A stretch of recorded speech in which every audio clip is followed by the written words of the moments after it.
of a revenge spree.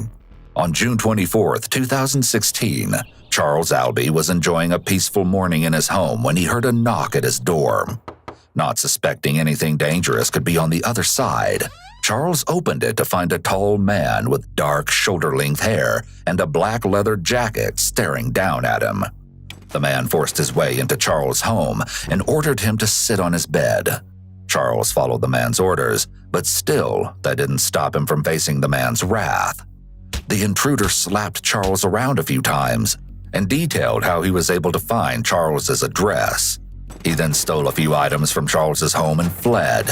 As soon as the intruder was gone, Charles called the police and told them everything he could remember about the man, including the fact that he appeared to be holding a notebook with a list of names in it. He also told them something about himself, which would soon be a key piece of evidence for the police. Charles Albee was convicted in 2003 of second-degree abuse of a minor, and the intruder had found his address through an offender registry. 3 days later, the police received a late-night call from a man named Andres Barbosa. According to Andres, he had been sleeping in his home when frantic knocking on his door woke him up at 4 a.m. When he opened the door, he was greeted by a tall man in a black leather jacket, as well as 2 women.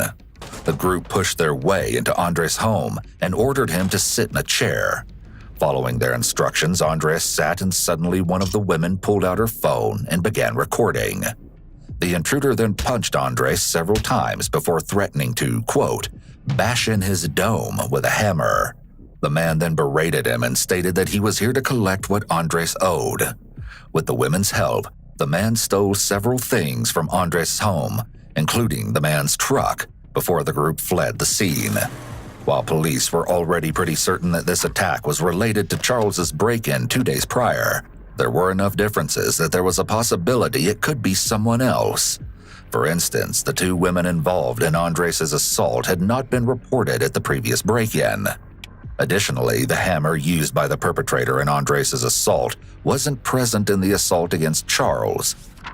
However, once officers learned that Andres Barbosa was a child abuser who was placed on the registry in 2014 after being caught with inappropriate photos of minors, they knew the 2 cases were connected. With this information, the police were beginning to see a pattern forming. Was this man going after child abusers? Was he just a man who had decided that the child abuser registry was an easy way to find potential break-ins? Or was there more to his motive? Detectives wouldn't have to wait long to find out, as 2 days later, another break-in was reported. However, this one had escalated much further than the others. On June 29th, police responded to a 911 call of another break-in, this time one that had ended in violent bloodshed. After arriving and rushing the man, Wesley Demarest, to the hospital, they were able to interview him and get an idea of what had taken place that night. Start from the beginning and tell me what happened tonight. Well, I was asleep. My roommate pounded on my door or something. I woke up and he said somebody's trying to break in. So I got out of bed, and by the time I got to my door, there was some guy standing there with a hammer. The guy told my roommate just to go sit down somewhere. Didn't do anything. Okay. Then he started yelling at me about offender. It was 2006. I had a conviction. I had attempted something or other with my step-granddaughter. Okay. And he said that he was avenging something. He kept swinging the hammer back and forth. Told me to get down on my knees, which I didn't. Then he told me to lay down on my bed, which I didn't. And then he slapped me a couple of times, or I tried to hit him in the throat a couple of times. Tried to push him. Then he told me to get down on my knees. I think then he hit me with the hammer on the side of my face. Wesley Demarest is a registered child abuser who only served 9 months in jail for attempting to assault his kindergarten-aged granddaughter. It wouldn't take long for them to find the man responsible for the attack. The 911 call from Wesley's roommate had mentioned that the intruder left the house in a car shortly before the police arrived, so there was a good chance the man was still in the area. This guy's leaving now. He's getting in his car now. What kind of car? It's a small car. Do you feel safe going to check on your roommate to make sure he's okay? Yeah, I'm going to go there now. Oh, man, he's really bleeding. We need an ambulance, He's too. bleeding? Yes. Okay, where's he bleeding from? He's bleeding from his head. After searching through nearby roads, the police pulled over a suspicious Honda Civic not far from the victim's home. An officer approached the vehicle and introduced himself to the driver, a man by the name of Jason Vukovich. To the officer's surprise, Jason quickly and freely admitted to being the man who broke into Wesley's home. Realizing that they'd finally found their intruder, the officer began recording a preliminary interview with Jason. The officer's roadside interview with Jason started out fairly standard, with the officer reading Jason his Miranda rights and questioning him about what exactly went on at Wesley's house. When Jason is reluctant to talk about the actual attack with Wesley, despite admitting to being the perpetrator, the officer changes tactics and begins questioning Jason on how he discovered Wesley in the first place. I believe it is February 2000. So you just saw the address, saw this guy, decided to go over to his house? Absolutely not. And how did you decide to go over here? Well, I went to the bistro first. Right. That's where you work? And I talked to the executive chef, because I absolutely will not make any maneuver, period. Take any actions at all unless I go see her first. And what's her name? Her name is Cherie. And I've been working for this family for 40 years. Oh, 40 years. Yeah, okay. Correct. She has no relationship. Cherie doesn't know these people here, does she? I can't speak on anything that she does or doesn't know. I don't want to say something like that. What I do know is this. I will never take any action unless I go see my handler first. Okay. This answer from Jason immediately gives the officer some crucial insight into his psyche. It appears Jason is displaying delusions of grandeur by seeing Cherie as his CIA handler, which is a common symptom of bipolar disorder. While it is fully possible that Jason is just saying these things to confuse or deceive the officer, it seems much more likely that Jason has convinced himself Cherie is a handler, sending him out on righteous missions. Those with bipolar disorders also suffer through phases of mania, where they may experience extreme happiness, anger, poor judgment, and paranoia. It's possible that Jason was in the throes of a manic phase when he decided to attack his 3 victims. After talking to the officer about Cherie, Jason was comfortable enough to tell them how he broke into Wesley's house with a hammer and got into an altercation with him. How'd you get into the guy's house? What's the deal with the hammer? Well, that's how I got his house. You broke your window, pried the door open? Yeah. Okay, and then you go talk to the gentleman? I attempted to, yeah. Okay. What happened? Did you assault him? He started freaking out, going wild. My intention tonight was to sit him down and remind him his family, nothing like this is what's going to happen. And I was giving him some open hand slaps because that's typically an appropriate way. So open hand slaps? To notify someone that what they're doing is extremely inappropriate. Okay, how many of those? 7. 7 of them? Okay. And then what happened? Did you assault him with a hammer at all? No, he started attacking. Started attacking you? Correct. Was he attacking you with his fist? Or? Oh, yeah, he's kind of a big guy. He's pretty big guy. I didn't realize he was like 6'6" and kind of a monster. So let me tell you once again, courage is acting in spite of him. Sure, we got that. So he attacked me, and I'm really not much of a fighter, to be honest with you, seriously. While Jason's account of events did slightly contradict that of both Wesley and his roommate, this interview made it clear to police that Jason was the intruder. Not only that, but his comments made them confident in the fact that he had also been responsible for the other 2 break-ins as well. Despite Jason being the only one involved with this break-in, he wasn't actually alone in the car. In the passenger seat was a woman named Elisa Geisler, whom police suspected was potentially one of the women involved in the break-in and assault of Andres Barbosa. Both Jason and Elisa were brought into custody for further questioning, as officers hoped that these 2 could shed more light on the many questions surrounding the case. First and foremost, why had Jason started hunting down offenders?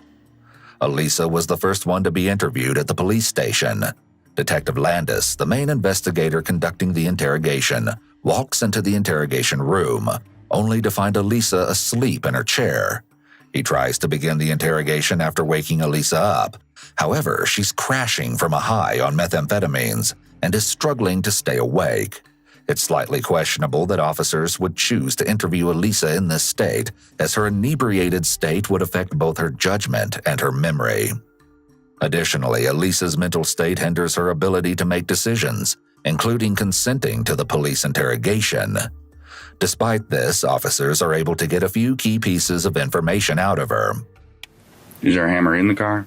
Oh, yeah, there is. Lisa, if I want to get the hammer, where do I need to look in the car to find it? I think it's just right there in the front seat. Front seat? Okay. Given the state Wesley was found in, it's likely that this hammer would be covered in blood. If the police were able to recover it from Jason's car, it could serve as damning DNA evidence against him. Alongside this information, Elisa is also able to nudge detectives closer towards Jason's motive. Does Jason have a particular dislike for sex offenders? Has he ever talked to you about that? Most of you, they've been to jail. I have a special dislike for them, yes. I would say yes. Unfortunately, before the detectives can get any more useful information out of Elisa, she passes out once more. After letting Elisa sleep for a few minutes, they try to interrogate her again. At first, it seems that she's just giving them more of the same information, until she mentions something interesting. What was the conversation that Lucky had with you when he came out of the house? Did he say anything about hurting somebody or doing what was righteous? Yeah, or something like that, probably. Probably? Do you remember what it was? Doing the work of the righteous. It seems like here the detectives are attempting to use words that the other witnesses used in order to spark Elisa's memory and try to engage her. While this would normally be frowned upon in interviews, Elisa is extremely sedated and unlikely to provide any helpful information on her own. It might have been beneficial for the officers to let her sleep it off for longer and try to talk to her more openly when she was coherent, but they may have been worried that she wouldn't cooperate when she sobered up. The only person who could confirm or deny this for the police would be Jason himself, and it was finally time to interview him. In this interrogation, Detective Anderson takes over while Detective Landis sits in. Unlike most people brought in on assault and robbery charges, Jason is overwhelmingly friendly towards the detectives and is happy to chat their ears off. Despite his charming and polite demeanor, Jason avoids actually answering many of the detectives' questions, instead going into detail about his philosophies on life. I mow the lawn with that and pull weeds and change light bulbs. And the reason why is because I'm attempting to demonstrate humility. Detective Anderson stays calm and friendly towards Jason as he rants and slowly prods at him until Jason gives the detectives some useful information. By keeping his cool and acting like Jason's friend, the detective is able to build up a rapport with Jason and earn his trust. This tactic works, and Jason eventually gives the detective some information they can work with. I'm just trying to get a sense of what's been going on. I guess without getting into a whole bunch of unnecessary specifics, I can tell you that what's been going on is hard work. Okay. And hard work out of concern for kids. Jason makes it clear to the detectives that everything he's done has been out of concern for children, and he even gives them extra insight on how he views his crimes against offenders. People who have committed crimes against children have been convicted in a court of law, and you want to see that these people get what you believe they deserve. Is that not correct, or is that correct? Let me think. Yeah. Be careful how I respond. Okay. This is what I would like to say. Do I think taking retributive action on people that have done something to kids, wanton or otherwise, is what I want? I have to say, not specifically, no. It's not my desire to go running willy-nilly through this life, doing something like that. Maybe what you want isn't the right phrase. Maybe it's what you feel you are required to do, or that it's the right thing to do. Those are both extremely accurate statements. So even though you may not particularly want to do it, it's kind of a sense of duty. Oh, absolutely. Without a doubt. It's kind of the way I say it is I wouldn't expect to have privilege or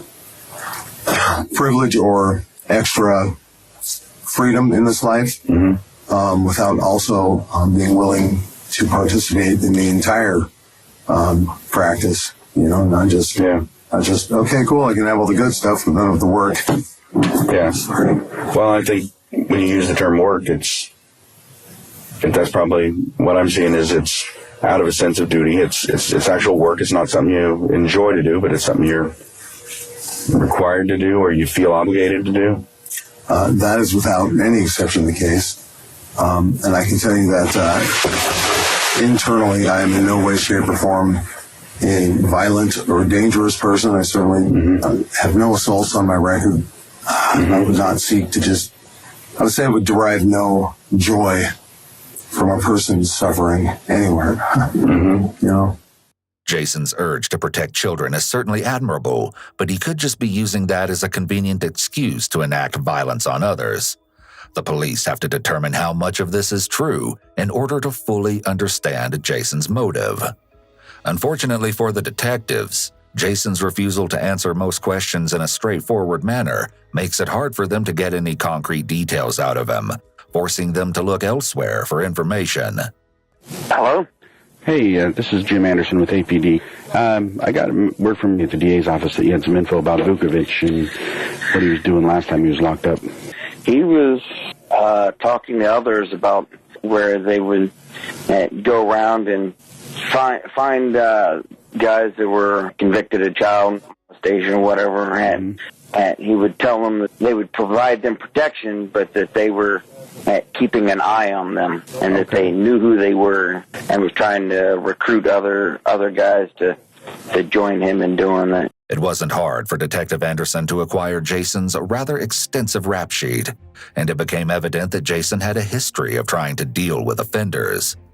Now that there was more than enough evidence to prove Jason was responsible for the break-ins and assaults, it was just a matter of time until his trial and sentencing. While sitting in jail, Jason came up with a plea deal that would not only shock the press and the police, but would also reveal to the world the true reason he went after these offenders. On September 16, 2016, several months after his initial arrest, Jason sent a letter to the Anchorage Daily News claiming that he would be willing to serve the combined sentencing of not only his 3 victims, but also the sentence given to Jason's stepfather, the man who assaulted him as a child, but never served time for the crime. With the publishing of this letter, it became clear to the world that Jason wasn't just attacking offenders in an attempt to keep the local children safe. He was someone who had gone through the same pain and confusion that these offenders' victims had gone through. In his mind, he was going to do whatever he could to make sure that none of the men he could find would ever hurt a child like that again. The question was, is this vigilante justice or revenge? Well, we reached out to Jason, and he recounted that final incident that resulted in his arrest. I started going places and knocking on doors.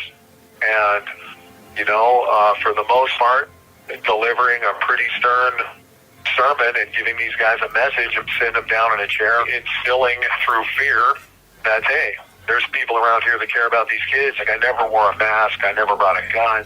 I never, this was not like some sort of murderous mission by any means. The last one I went to this guy's house, and I was knocking on all the windows and doors for probably 45 minutes. His lights were on, telling him to come outside. I needed to talk to him, and I knew he was awake. Obviously, he didn't want to come out and see me. So I grabbed a hammer out of a tool bag in the back of my car, and I used it to smash out the side light of his window and then climbed inside. He was a relatively wealthy person with his home had been converted, unbeknownst to me, to some sort of a bed and breakfast that was on a lake. And so a guy and a lady were coming out of one of the bedroom doors, and I knew they weren't him because I'd seen his picture. So I told him, get back in the bedroom. This doesn't have anything to do with you. And then I went into the master bedroom and get in there. And this guy is probably, 6'4", 6'5", 300 pounds. This is a big guy. And I told him to sit down on the bed, and he didn't want to, and he started pushing on me a little bit, and then he started punching me in the face. Then I got angry, and I realized I had that hammer in the bag on the floor in between us, and so I just squatted down and picked it up, and I hit him one time, and then in the course of the struggle, I hit him 2 more times. I told him, you can consider me an avenging angel for the children you're missing. And anyway, I'm assuming that the couple that I told to get back in the bedroom called the police, because by the time that whole physical altercation was over, I got back in the car and the police were already coming in, and they stopped the car. And police were patting me on the back, asking me, "Man, did you get that motherfucker? Did you get him good?" And were shaking my hand, all this sort of stuff. I was in shock. Ambulance is going by. I'm thinking to myself, I'm probably just killed this person and the rest of my life is gone. I am not a violent person, and I don't take joy in any sort of violent confrontations. I never have been, never will be. However, when you're regressed to the state of a child and you realize this time I'm going to win against this sort of person, there's some sort of a strange, it's just sort of a strange feeling in that moment that it needs to happen, or it needed to happen. That's the best way I can explain it. In a recent interview conducted with the Unforbidden Truth podcast, Jason recounted his childhood and how it led him down this path of a violent crime spree. I have no memories whatsoever of about 12 years old on back. So I suppose, and I think that's a trauma-related response. Jason's memories began with the abuse from his stepfather, Larry Lee Fulton. Jason and his brother Joel were both subject to abuse at Larry's hands, with the monster creating a custom 2x4 with a two-handed grip to beat the backs of his stepson's legs. Not only did the two young boys have to grapple with beatings so brutal they struggled to stand, but their stepfather soon began assaulting them during late-night prayer sessions. My brother and I shared a room where he would come in and, try to touch our genitals and all types of things like that. And again, as young kids, it's extremely difficult to make sense of what's happening to you. While struggling to deal with the mental turmoil caused by his stepfather's actions, Jason turned to his mother for help. Neither one of us had the courage to say anything, so I told Joel, that's my brother, I'm going to tell Mom what he's doing. So I told her, and she absolutely didn't believe a word we said and made me sit there on a kitchen stool until he came home from work, and then had him march in the kitchen, and she did the standard, tell him what you told me, tell him what you told me.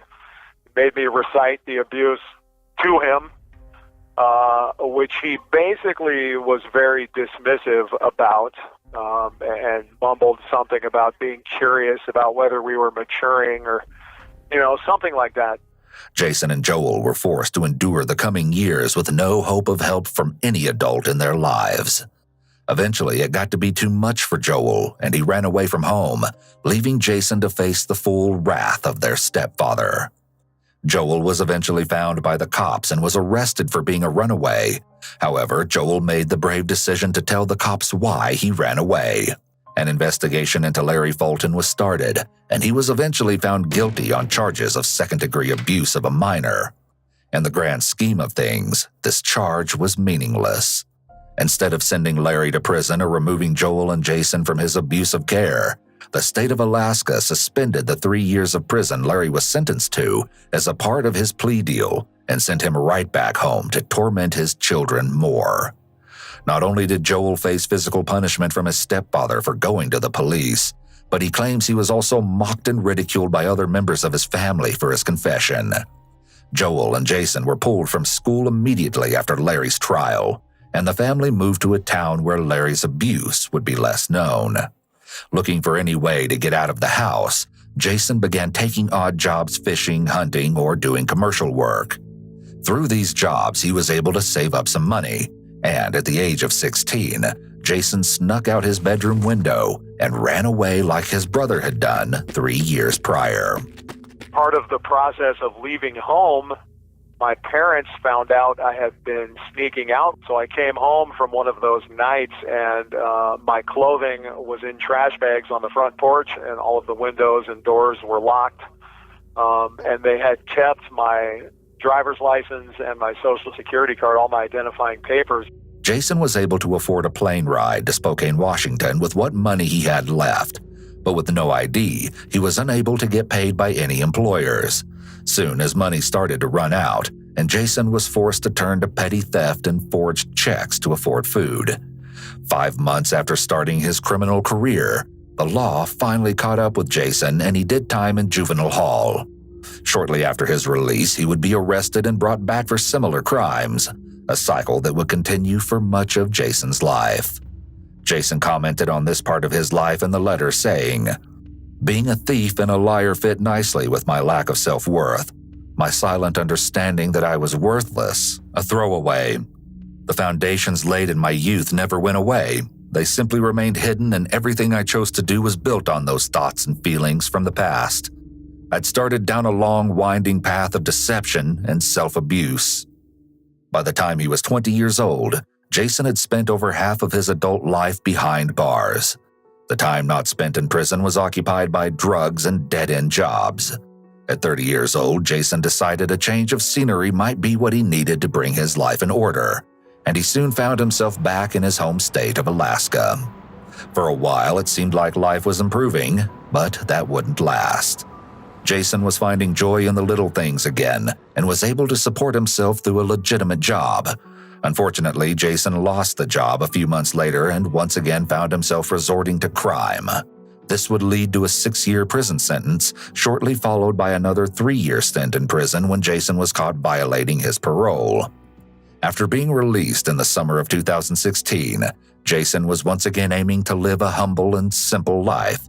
But those plans changed when he began to hear rumors of men in his community who were taking advantage of children. According to Jason, hearing these rumors made him think back to his own horrific childhood, and he felt the overwhelming urge to take matters into his own hands and hunt down the offenders in his area. These actions inevitably led to Jason being caught.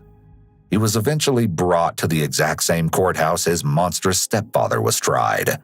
Despite many lauding Jason and calling his actions heroic, he ended his letter by discouraging copycat behavior, stating, "If you have already lost your youth like me due to a child abuser, please do not throw away your present and your future by committing acts of violence." While it can be tempting to explain away Jason's violent actions because he was abused, it's important to remember that many abuse victims don't go on to engage in criminal behavior. However, being abused or neglected as a child can increase the likelihood of arrest as a juvenile by 59%, as an adult by 28%, and for a violent crime by 30%. Many victims of abuse develop revenge fantasies where they imagine themselves standing up to their abuser and fighting back. In Jason's case, these fantasies may have made him feel all-powerful or divinely righteous to the point that he felt he was capable of making these revenge fantasies a reality by hunting down local offenders. Not only was Jason able to get symbolic revenge against the man who hurt him, but he was also able to help other children in the process by doing for them what he wished someone would have done for him. While Jason may have been able to gain some catharsis for his trauma through this revenge, he paid the ultimate price for it. In the days leading up to his official sentencing, Jason wrote another letter to the Anchorage Daily News, this time detailing his life story, explaining how he found himself in this situation and discouraging other victims of abuse from following in his steps. He wrote, "To those who understand how it feels to live through abuse and carry it with you, let me share my story in an effort to prevent its repetition." Much of the public was on Jason's side, and they rallied for him to be given a light sentencing. In the end, Jason was given a plea deal that would reduce his charges. He recounted how officials reacted to his plea deal. I wrote them an offer through the newspaper to the prosecutor's office, and I told them I will plead guilty to any combination of charges you wish, anything you want, with the following caveat. My sentence is to equal in length what each pedophile served in prison for harming a child. So the guy that raped his own daughter received 2 years and change. I'll serve his 2 years and change. The guy that was convicted of molesting his 10-month-old granddaughter got 3 years in prison. I'll serve his 3 years. So now we're at 5 years, 5.5 years. The child pornographer did 2 years or did a year and a program or something. So I'll do his, and I told them I'll even serve the 3 years in prison that you suspended for the monster that made me. So I'll do 9 years, 6 months, run that right now. I'll sign. I'll plead to whatever you want. And of course, they summarily laughed that offer out of the courtroom and said, this is not how we conduct business in the state of Alaska. He was eventually sentenced to 25 years in prison. Not only was the public opinion of Jason incredibly high, but after being sent to prison, Jason discovered that many of the guards and fellow prisoners also considered Jason a hero. especially when his sentence was 3 times longer than the combined sentences of the men Jason assaulted. While being processed into prison, it was discovered that Jason was suffering from PTSD, which he believes was a factor in his crimes. Research shows an association between being the victim of trauma, especially chronic victimization, and the later perpetration of a crime. After serving the first 4 years of his sentence, he attempted to appeal, stating that his PTSD should have been taken into account during the sentencing process. However, this appeal was denied, and his sister Angelina has taken to social media to advocate for her brother's freedom. She's also managed to gather over 27,000 signatures on a Change.org petition, calling for Jason's release. Speaking to Jason from prison, he wanted to make one thing clear. It's also important for people to know that never at any time was it me that went and sought out any sort of notoriety for this. Since being in prison, he's reflected a lot not only on his own life, but that of some of the people he's met behind bars. In retrospect, after being educated while being in here, you realize that childhood trauma is rocket fuel for everything destructive that a person has in their life. And no one tells you this, and no one comes along and gives you any pointers or indications or anything. You get jail sentences, and people tell you you're bad and horrible. And for me, I was a thief and a liar for many years of my life. You never stop to think why. I started getting letters from people all over the world, and contrary to what you might think, these weren't letters with high praise and accolades and pats on the back and things like that. Typically, these letters were 2 or 3 or 4 page descriptions of people's pain and the suffering and the things they went through when they were a kid. As I started realizing I wasn't alone. While I've been in prison, I have done informal surveys, and I'm telling you, the percentage is so high. Guys that end up leading a life of crime or drug addiction or demonstrate criminal behavior, it is so high, like probably 70 or 80% of these guys suffered childhood trauma or abuse. In my free time, I do a lot of writing. It was really cool. Just actually finished a book with Professor Joshua Long at UMass in Boston. We co-wrote a book together called Legacy of Retribution. There's a guy named that runs a hardcore recovery coaching business, and he's offered me a job as a recovery coach, a trauma and addiction recovery coach, which is great. Probably devote the meaningful portion of the rest of my life to doing some sort of lasting legislative pursuit to change some of the laws pertaining to child abuse. Certainly in my state, maybe nationwide, would like to create an SOS app that allows kids to self-report abuse if they're suffering in the household. And that to me seems like a huge missing component in our society. And if that isn't a glaring, issue, I don't know what is, and people need to pay attention to that. The justice system needs to be realigned. Jason was granted parole at his hearing on April 10, 2023. However, in a seemingly unprecedented move, his actual release date was set for April 11, 2028. Our most recent communication from Jason came in the form of a message on May 25, 2023, and reads as follows. Thanks for the kind message. I appreciate the support. Also, let everyone know that the book that I wrote with Professor Long is available for pre-order on June 30th, Barnes & Noble. It's called Avenging Child Abuse. Let me know if you want to do any follow-up conversations. I'm just trying to come to terms with